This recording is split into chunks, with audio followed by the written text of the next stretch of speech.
ఐఆర్సీటీసీలో భారీ మార్పులు.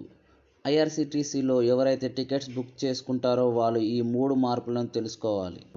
అందులో మొదటిది, ఐఆర్సీటీసీలో ఎవరైతే తత్కాల్ బుకింగ్ చేసుకుంటారో వాళ్ళు ఆధార్ అథెంటికేషన్ అయి ఉండాలి. సింపుల్గా చెప్పాలంటే మీ ఐఆర్సీటీసీ అకౌంట్ ఆధార్ లింక్ అయి ఉండాలి.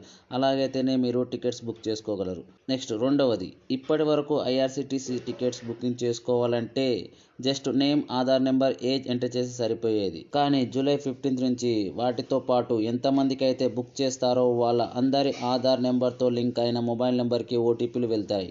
అవి అన్ని కంపల్సరీగా ఎంటర్ చేయాలి. ఎగ్జాంపుల్, ఇద్దరికి చేస్తే ఇద్దరి ఆధార్ నెంబర్స్ ఎంటర్ చేయాలి. అలాగే ఇద్దరి మొబైల్ నెంబర్కి వచ్చే ఓటీపీలు కూడా ఎంటర్ చేయాలి. అలాగే నలుగురు అయితే నలుగురు ఆధార్ నెంబర్లు, నలుగురు మొబైల్కి వచ్చే ఓటీపీలు ఎంటర్ చేస్తేనే మీ టికెట్స్ బుక్ అవుతాయి. చివరిగా మూడవది, ఇది ఏజెంట్స్ కోసం. ఇప్పటి వరకు ఏజెంట్స్కి మరియు మనకి తత్కాల్ టికెట్ బుక్ చేసుకోవాలంటే ఏసీ తత్కాల్ బుకింగ్ 10 గంటలకి, అలాగే నాన్ ఏసీ టికెట్స్ అయితే 11 గంటలకు ఓపెన్ అయ్యాయి. కానీ జూలై 15 నుంచి ఏజెంట్స్కి ఒక ½ అన్ అవర్ లేట్గా ఓపెన్ అవుతాయి.